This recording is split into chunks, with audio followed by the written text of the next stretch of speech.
इस बहन जी से लिया है, समझो 1000 रुपया, है ना। अभी मेरे पास नहीं है तो मैंने ले लिया कि बहन मैं दे दूँगी जब मेरे पास होगा, लेकिन दे नहीं रही है ना। और है लेकिन दे नहीं रही है, समझना उदाहरण। और मैंने शरीर छोड़ दिया तो क्या मेरा पीछा छूट जाएगा? लोग कहते हैं लेके मर गया, मरा नहीं है वो, वही तो मर गया। पैसा नहीं मरा आपका, आपको मिलेगा। कैसे मिलेगा? ब्याज सहित मिलेगा। जैसे हम बैंक में जमा करते हैं ना, बड़े गहरे राज है। बैंक में जमा करते हैं तो उसका ब्याज भी मिलता है ना, जितना देर में निकालेंगे उतना ज़्यादा ब्याज बनेगा। ऐसे किसी का अगर मेरे पास 1 रुपया भी है, कोई अपनी खुशी से मुझे दे रहा है ना, तो बात अलग है, उसका तो है नहीं। लेकिन उसका भी उतार दिया जाए किसी भी बहाने से तो अच्छा है, ऐसा है नहीं उसका। लेकिन जहाँ मैं ले रही हूँ, जब मैं लेने के अधिकारी हूँ तो मैं देने के भी अधिकारी हूँ। तो फिर वो कहाँ पहुँचता है मेरा हिसाब किताब? हमारे कभी चोट लग जाती है, कभी मुझे जुकाम हो जाता है, कभी बुखार हो जाता है, कभी पेट दर्द, तो ये पैसा हमारा कहाँ जा रहा है? डॉक्टर के पास जा रहा है। एक बार आपने ऐसा देखा होगा ना, हमें कुछ भी दिक्कत होती है, बहुत सारे डॉक्टर हैं गाँव के अंदर, लेकिन एक ही डॉक्टर की दवाई लगती है ना। कहीं भी फलावड़ा में एक डॉक्टर मुसलमान भाई है, मैं कहीं भी रहूँ। एक बार तो मैं लखनऊ पहुँच गई 15 दिन के लिए, बुखार चढ़ गया, बहुत सारी दवाइयाँ ले ली, कोई मतलब ही नहीं। फलावड़ा उसने एक ही खुराक दी और मैं ठीक हो गई। उसका कर्जा था वो जो उसका ले रखा था, मतलब हमेशा उसी की दवाई लगती है, ये सोचो आप। नहीं उसी का हो, उसी का कर्ज है मेरे ऊपर। अब वो कर्ज कैसे उतारे हम? अब हम तो पहचानते नहीं ना, पिछले जन्म में हमने किस किस से लिया, याद है कोई हमें? नहीं है ना याद। तो अब शिव बाबा परमात्मा पिता से हम दुआ करें कि मेरे ऊपर जिसका भी कर्ज है शिव बाबा, वो कर्जा में यही उतार दो, अगले जन्म में मैं लेके है ना। तो उसके लिए क्या करें? जो भी धन हमारे पास है, अब कितनी मात्रा तो हर एक का अपना अपना हिसाब है ना, तो उस धन को हम अच्छे कार्य थोड़े धर्म में भी लगाना चाहिए, तो वो हमारा वहाँ जोड़ना चाहिए, जोड़कर धब्बों से बैंक में। हाँ, वो कम हो जाता है हमारा। तो किसी का कर्जा है ना, वहाँ ना देख के हमने अच्छे काम में लगा दिया। धर्म को बढ़ाने में नहीं, उसको बढ़ाने में, धर्म को बढ़ाने में। कैसे? उदाहरण के तौर पे तो संगठन इकट्ठा होता है हमारे परिवार में, चाहे जन्मदिन हो, चाहे मरण दिन हो, शादी कोई भी हो, लोग बात क्या करते हैं दावत में, उनके भाइयों के बीच में, बहनों के बीच में भी होता था पहले, कली भरकर हो जाते थे सब, बूढ़ी बूढ़ी माताएं है ना। तो ये हम क्या अच्छा काम कर रहे हैं? बाहर जो पुरुष लोग बैठे रहते हैं उनके बीच में सिगरेट बीड़ी और माचिस रख देते हैं, वो आराम से उसको खा रहे है ना, वो अच्छी बात है। किसको बढ़ावा दे रहे हैं?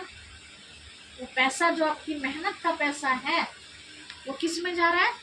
अधर्म में जा रहा है। जितना भी धुआं वहाँ उड़ रहा है वो बीमारी को फैला रहा है, और उससे कितने लोगों को नुकसान हो रहा है। वो बोझ किसके ऊपर चढ़ रहा है पता है आपको? जिसका धन लगा। ना आप वहाँ रखते वो चीज़, ना वे पीते। 1 घंटे के लिए बैठे, 1 घंटे बाद अपने आप उनको तो पीना ही है, अपने पैसों से पिएंगे ना। हमारा पैसा ऐसी जगह ना ले। फिर हम कहते हैं भगवान अपनी याद में तो हमने कोई काम ऐसा किया नहीं, फिर हमें ये क्यों भोगनी पड़ रही है? तो कई छोटे छोटे से काम ऐसे हो जाते हैं, हमें पता नहीं चलता कि क्या पुण्य का काम है, क्या पाप का। हमें खर्च करना ही है तो वहाँ हाजमोले की टॉफी रख दे, उसका पेट खराब होगी ठीक हो जाएगा। गैस बन रही होगी, गैस बननी बंद हो जाएगी। जी मिचला रहा होगा, जी ठीक हो जाएगा। वो गोली रख दो, संतरे की गोलियां रख दो, फल फ्रूट रख दो, पानी रखो, चाय पिलाओ, दूध पिलाओ। ऐसा खर्च करना ही है ना, तो इन चीज़ों में पैसा खर्च करो ताकि आपको भी दुआएं। क्योंकि सब लोग तो बीड़ी पीते नहीं है, लेकिन पानी तो सब पी सकते हैं, टॉफी तो सब ले सकते हैं, संतरे वाली जो आती है ना।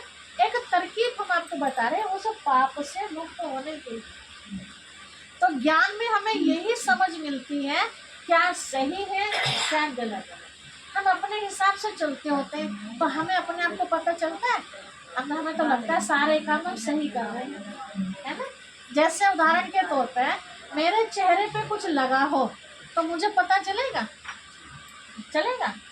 कैसे पता चलेगा? मालिका कुछ लग रहा तुमका फूलका अपने आप को कैसे दिखेगा? नहीं, चुप भी नहीं रहा, बिना ऊपर शीशे के। निशान लगा है, दूसरे बताए, है ना?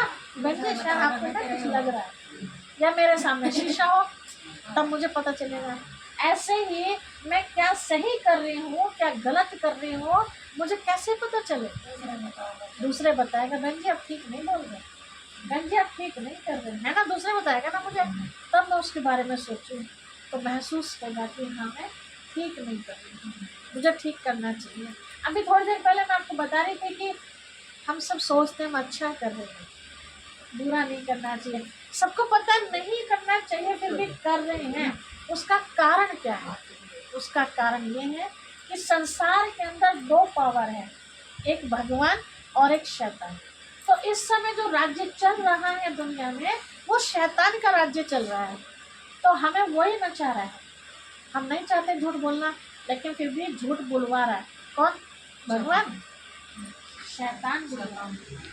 हम किसी के साथ नहीं चाहते धोखा करना, लेकिन फिर भी हो रहा। उदाहरण के तौर पे एक परिवार जॉइंट फैमिली है, दुरानी जिठानी रहती है, जिठानी बेचारा बाहर का करती है, बोरानी अपना घर में कर लेती है, बच्चे दोनों के हैं।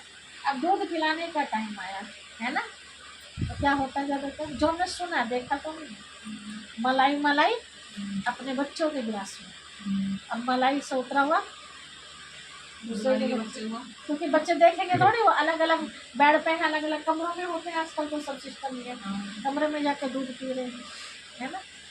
ऐसा करना ये क्या हो रहा है? धोखा देना हुआ है। वो तो नहीं देख रहे हमें, लेकिन हमेशा याद रहे कि भगवान का कैमरा तो मेरे ऊपर सेट है, उसके कैमरे से तो मैं नहीं बच सकती, है ना? या खुद ने तो मलाई मलाई का पी लिया और सासू माता जी को क्या पता, कह दूंगी मलाई मैंने घोल दी थी सारी, है ना? या मलाई मैंने बच्चों को दे दी, ले ली। एक उदाहरण दे रहे हैं हम आपको, ठीक है? तो ये क्या है? अगले जन्म में मुझे दूध शायद देखने को भी ना मिले। कितनों को देखा होगा अपने से, बहुत सारे नहीं होता। कारण क्या है? क्योंकि मुझे भगवान ने दिया था बहुत, लेकिन मैंने उसका दुरुपयोग किया, अच्छी तरह यूज नहीं किया, है ना? सबका हिस्सा मैं अकेले लेके बैठ जाऊँ, तो अगले जन्म में शायद मुझे उससे ढकने को भी ना मिले। काम ऐसा किया मैंने, है ना? ऐसे एक एक अंग हमें भगवान ने दिया है, आँख दी है, कान दिए, मुख दिया, हाथ पाँव दिए, दिमाग दिया। किस लिए दिया है ये सब?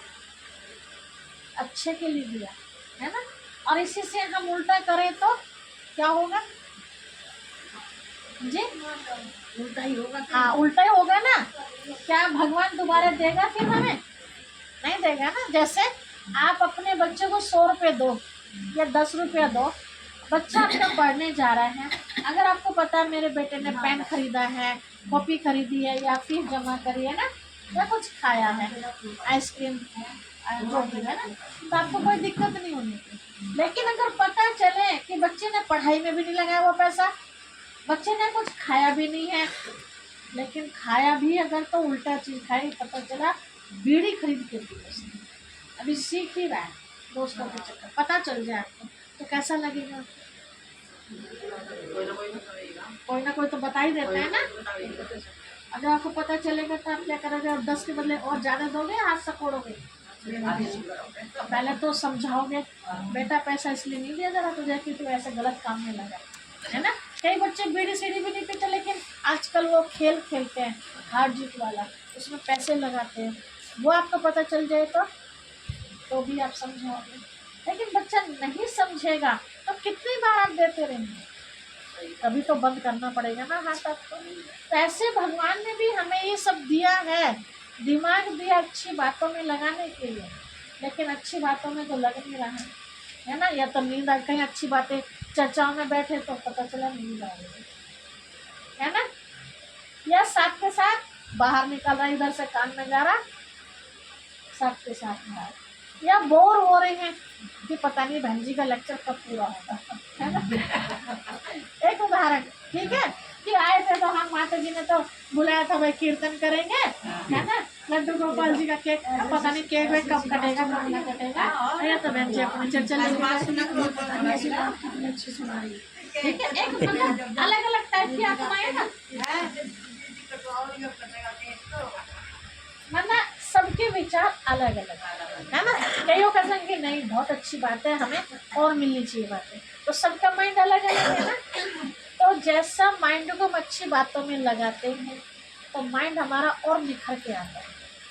जितना माइंड को हम खराब बातों में लगाते हैं, अभी कोई चर्चाएं लेके बैठ जाए, किसी की भी कहानी कुछ लेके, है ना, तो कैसा लगेगा, टाइम का पता नहीं चलेगा, है ना। और चल, अरे 4 बज गए, है ना, और घर पे निकालने का चलो दीदी का प्रोग्राम हाँ दीदी का प्रोग्राम खत्म हो रहा है ना। तो इस तरह से मतलब बेचैन रहेंगे, है ना, टाइम का पता नहीं,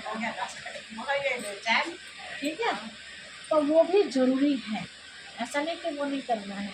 मेरा कहने का मतलब ये है कि 24 घंटे में से आप एक टाइम तो ऐसा निकालिए जो आपके माइंड में अच्छी बातें जाए, अच्छा चिंतन चले, तो हाथ भी फिर कैसा काम करेंगे, जैसा चलेगा वैसे हाथ काम करेंगे ना, कदम हमारे उधर ही बढ़ेंगे।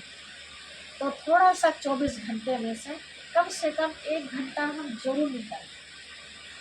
काम सबके पास है, ऐसा नहीं कह सकते कि बहन जी तो फ्री हैं जब चाहे आ जाती है, काम हमारे पास भी है, सबके, कोई फ्री नहीं है, लेकिन टाइम को सेट करना पड़ता है, कौन सा टाइम हमें कहाँ देना है।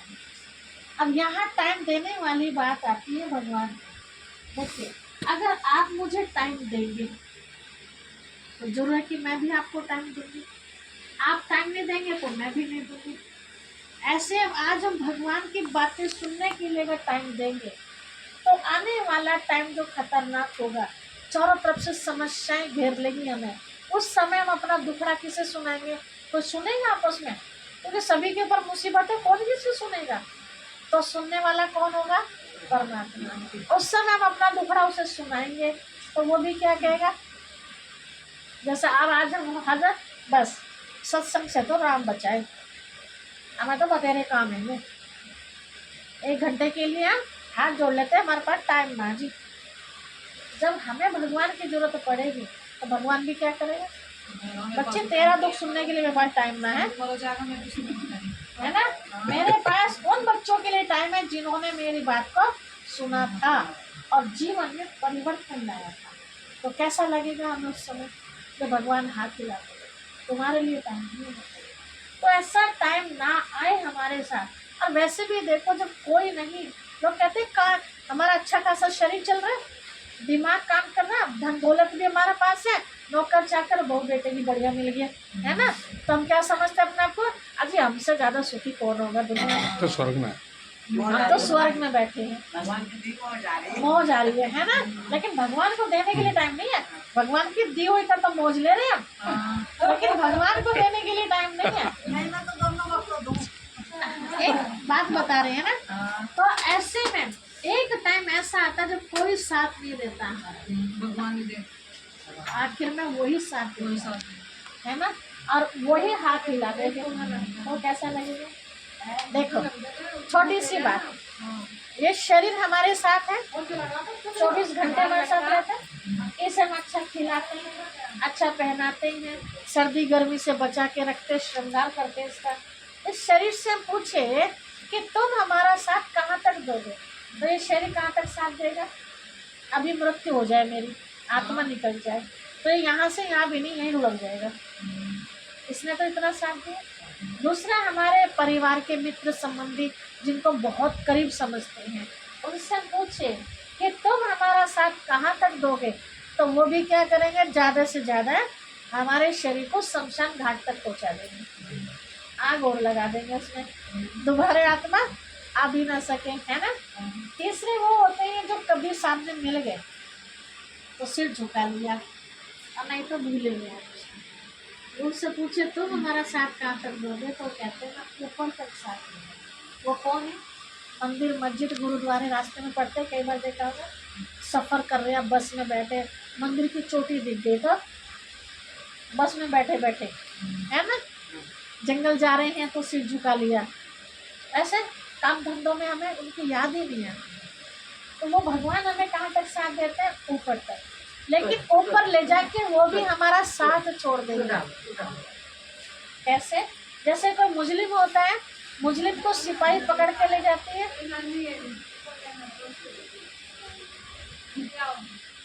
मुजरिम को ले जाती है पकड़ के, कहाँ खड़ा कर देती है? कटघरे में। कटघरे में जवाब मुजरिम देता है या सिपाही देती है? कौन देता है जवाब? मुजरिम ही देगा ना। तो हम हैं मुजरिम, जब हम सब ऊपर जाएंगे क्या क्या करके जाएंगे ना, तो जवाब हमें एक एक को देना पड़ेगा कि मैंने तुम्हें दुनिया में क्यों भेजा था और तुम क्या करके आए हो। और कहीं ऐसा ना हो जाए कि वहाँ हमें सजा भोगनी पड़ जाए। वो सजा से मुक्त होना चाहते हैं तो उसके लिए यहाँ परमात्मा पिता की रोज पढ़ाई जाती है, सिर्फ आधे से पौना घंटा। शुरू में 8-10 दिन तो आप 1 घंटा दीजिए, उसके बाद तो आधा घंटा। कितना टाइम लगता है क्लास में? आधा घंटा लगता है बस। तो रोज क्लास हम करते हैं, उसमें फिर रोज के रोज दिनचर्या मिल जाती है कि हमें आज क्या क्या करना है। तो पिता परमात्मा का पता चल जाएगा क्या करना है। हम ऐसा करेंगे तो पता ही नहीं क्या करना है, तो फिर कुछ भी हम करते आ रहे अपनी मर्जी से, है ना। तो उसके लिए आप थोड़ा सा टाइम निकालिए। अभी तो यही पूरा करते हैं, सबको अपनी अपनी जिम्मेवारियाँ भी निभानी है, ठीक है। तो चाहेंगे ऐसा 1 सप्ताह का टाइम होता है, 1 घंटे की क्लास है। आप चाहो तो यहाँ माता जी के यहाँ भी कर सकते हैं। आप सबके घर पास पास में होंगे ना, या दूर से आए? कहाँ से? दूर से भी यहाँ पास भी। या जहाँ क्लास चल रही है वहाँ कर सकते हैं। जहाँ क्लास चलती है वो नज़दीक है क्या? ये नज़दीक है, उधर चलती है क्लास। अच्छा उससे आगे कुसुम परमात्मा से आगे। चल गया पता? ठीक है। तो वहाँ नज़दीक पड़ता है कि यहाँ पड़ता है? हाँ, वहाँ तो जोड़ पे जाके दूर अंदर सब पर एक इस मोहल्ले की है। अच्छा ठीक है। वहाँ पर तो अगर आप चाहते हैं, ये वो वाला कोर्स हम आपको बताएं, जब किसी की मृत्यु हो जाती है ना तो 7 दिन तक हम दिया जलाते हैं। तो किस लिए जलाते हैं? कि जो आत्मा गई है उसको रास्ता मिल जाए। सोचो दीपक यहाँ जलाया, जाने वाली आत्मा कहाँ की कहाँ पहुँच गई, क्या उसको रोशनी मिलेगी? रास्ता मिलेगा उसको? नहीं। तो रास्ता कैसे मिले?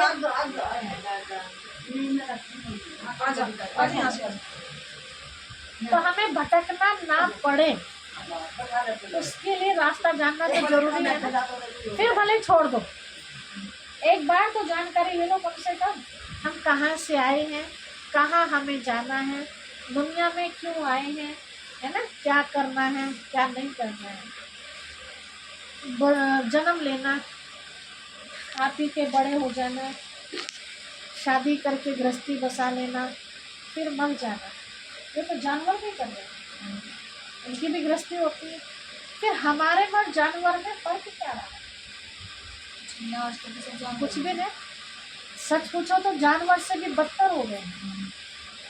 जानवर फिर भी समझदार है, मनुष्य उससे भी बेकार हो गया। कहाँ भगवान ने भेजा था हमें देवी देवताओं के रूप में, और आज हम क्या बन गए हैं? हम देवी देवताओं की पूजा करते हैं, कान्हा जी की पूजा करते हैं, किस लिए? कि हमें सुख मिले, हमें शांति मिले, हमारे जीवन में आनंद आ जाए, हमारे संकट दूर हो जाए, इसलिए ना। लेकिन उसके लिए हम क्या कर रहे हैं? केवल पूजा पाठ कर रहे हैं, है ना, उनके नाम के व्रत रख रहे हैं। तो यहाँ बताया जाता है कि देवी देवताओं को पूजने की जरूरत नहीं है, बल्कि उन्हें पूछने की जरूरत है। जैसे माता जी की बहू रोज आरती उतार दें, रोज इनके पाँव छुए और पानी तक न पूछे। तो पानी पूछना जरूरी है या पाँव पूछना जरूरी है? क्या जरूरी है? तो यहाँ वही चीज़ सिखाई जाती है कि आपके घर में जो बड़े बुजुर्ग हैं वही देवता है सबके, है ना। इस बात को हम सब अच्छी तरह जानते हैं। कुछ लेके आए थे क्या? आज जो धरोहर हमारे पास है वो किसकी देन है?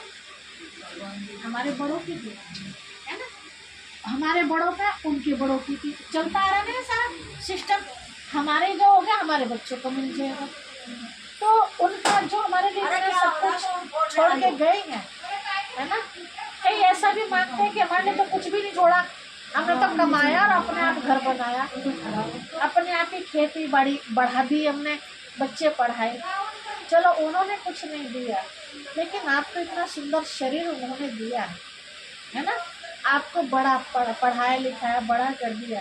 चलो आप तो दूसरे घर से आई हैं, आपके जो पति हैं वो किसके देन है? माता पिता के उत्साह उनसे तो है ना, आपके सास ससुर से। उन्होंने उनको कितना अच्छे से पाला, तभी तो वे निरोगी हैं आज, पढ़ाया लिखाया, तभी तो हमारे साथ जिंदगी उनकी अच्छी चल रही है। तो मतलब हम चारों तरफ से देखो तो एहसान में दबे पड़े, तो वो एहसान कैसे उतरेगा हमारे ऊपर से कि हम उनका नाम रोशन करें, उनके लिए जो भी सेवा भाव हमारे से बने उनकी सेवा करें। पहले तो भगवान है ही शिव बाबा, परमात्मा पिता, जो मंदिरों में शिवलिंग के रूप में जिन्हें पूजते हैं। लेकिन दूसरे जो भगवान है वो हमारे माता पिता है। पहले भगवान नहीं कह सकते, क्योंकि वे माता पिता भी किसको याद कर रहे हैं? उसी को याद कर रहे हैं। तो फर्स्ट नंबर पे परमात्मा पिता, सेकंड नंबर पे हमारे माता पिता ही नहीं, जो भी बड़े हैं वो सभी हमारे लिए पूजनीय हैं। तो यहाँ वो संस्कार दिए जाते हैं। जब हमारे संस्कार ऐसे होंगे तो हमारे छोटों को हमें सिखाने की जरूरत ही नहीं पड़ती। और जिस परिवार में ऐसा होता है उसी को लोग कहते हैं यहाँ तो स्वर्ग लगा पड़ा है ना। उस जिस घर में प्यार होता है उसको सतयुग कहते हैं, और जिस घर में प्यार नहीं होता उसे कलयुग कहते हैं। और प्यार ना हो फिर, और अगर नोक झोंक होती रहती होता तो घोर कलयुग है यहाँ। तो कौन सा समय अच्छा लगता है? प्यार मोहब्बत वाला होता है। देखते हैं छोटे छोटे 4-5 बच्चे होते हैं, आपस में कितना प्यार होता है। जैसे जैसे बड़े होते जाते हैं धीरे धीरे प्यार, शादी हो गई, सबकी पत्नी अलग अलग हो गई, मिल गई, तो जो थोड़ा बहुत प्यार था वो भी खत्म है ना। तो ऐसा ना हो, उसके लिए पहला भी तो जमाना था ना, पूरा कुटुंब का कुटुंब एक साथ रहता है, और आज भी जमाना है। तो वापस वो जमाना अगर हम लाना चाहते हैं तो उसी के लिए पढ़ाई होती है। इसमें लिखना उतना कुछ नहीं होता है। कई सोचते हैं ये पढ़ाई हम कहाँ से करेंगे, बूढ़े हो गए हैं, लिखना में आता नहीं, पढ़ना आता नहीं।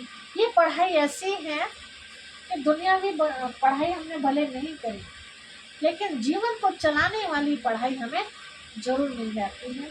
जैसे कोई खिलौना हम खरीदते हैं, कोई मशीन लेते हैं, तो उसको चलाने के लिए उस किताब में लिखा रहता है सारा, ऐसे ऐसे ऐसे यूज करना है ना। ऐसे जीवन को कैसे चलाना है, आज किससे भी पूछो हो भाई क्या हाल चाल है, तो 75% जवाब ये मिलता है बस दिनों को धक्का दे रहे हैं, बस करते जैसे भी करते, क्या पूछो। 75% जवाब हमें ऐसे मिलते हैं। तो परमात्मा पिता कहते हैं बच्चे तुम्हें कितना हीरे जैसा जीवन मिला है। कहते हैं मानव जीवन बड़ा अनमोल है, 84 लाख योनियों के बाद एक बार मिलता है, तो क्यों धक्का दे के चला रहे हो उसे? इसमें तो पूरा आनंद लेना चाहिए, है ना। लेकिन आनंद किस तरह का? अगर परमात्मा पिता के अनुसार, डायरेक्शन अनुसार हम चलते हैं आपस में मिल करके, तो ये आनंद वाला जीवन है ना। लेकिन उस अनुसार ना चल के मैं बुरी बातों का आनंद लूँ, गलत संगत में फंस के उसका आनंद लूँ, तो वह स्वर्ग जैसा जीवन नहीं बल्कि वो तो नर्क से भी परे वाला जीवन। तो यहाँ लक्ष्मी और नारायण जैसा बनने का ज्ञान दिया जाता है। जैसे किसी बच्चे को डॉक्टर बनना हो तो डॉक्टर बनने के लिए हम ऐसा तो नहीं कहते कि अच्छे डॉक्टर की फ़ोटो अपने घर में रख लो और रोज़ हाथ जोड़ो के आगे रोज़ प्रार्थना करो, धूप बत्ती करो, डॉक्टर बन जाएंगे। बन जाएंगे डॉक्टर? क्या करना पड़ेगा? पढ़ाई पड़ेगी, है ना, मेहनत करनी पड़ेगी। ऐसे कान्हा जी के सामने रोज हम धूप बत्ती जलाएं और कान्हा जी से सुख मुझे मिल जाएगा। क्या करना पड़ेगा? कान्हा जी ने जो मेहनत करी है, इतना सुखी जीवन लिया, ऐसे मिल गया उनको, कुछ तो करा होगा ना उस आत्मा ने। तो वही अगर हम भी करें ऐसे कर्म कान्हा जैसे, तो हमारा जीवन भी ऐसा सुखी हो। तो वो क्या पढ़ाई है, उसी की बात हम कर रहे हैं। 1 घंटे की पढ़ाई होती है ज़्यादा नहीं। और ये पढ़ाई ऐसी है कि जो आपके मन में कोई प्रश्न भी खड़ा हो ना, कुछ पूछना भी हो तो पूछो, कोई बात समझ में नहीं आती 10 बार पूछो, सारी बातों को क्लियर करो। ऐसा नहीं है गुरु महाराज ने जो कह दिया सतवचन महाराज, कि जो विचार रात को दिन बता दे या दिन को रात में बता दे। माइंड दिया है ईश्वर ने, जो सामने सुन रहे हो विचार करो ये बात कहाँ तक सच है ना, और फिर उसको अपने जीवन में उतारो, तो आपका जीवन भी महान है। तो इस तरह की क्लासें हमारे यहाँ, तो करना चाहेंगे आप? करना चाहेंगे? हाथ खड़ा कौन करो कौन तो करना करना चाहेंगे? हाथ उठाओ जरा। वही 2 से 3, वही से 2 से 3 बजे तक। यही यही आपके गाँव में। हाँ, यहाँ दूर है या वहाँ नजदीक है? कहाँ कहाँ ठीक रहेगा? इनके यहाँ उमेश माता जी। बस जहाँ जाना नजदीक नजदीक ही है सबसे।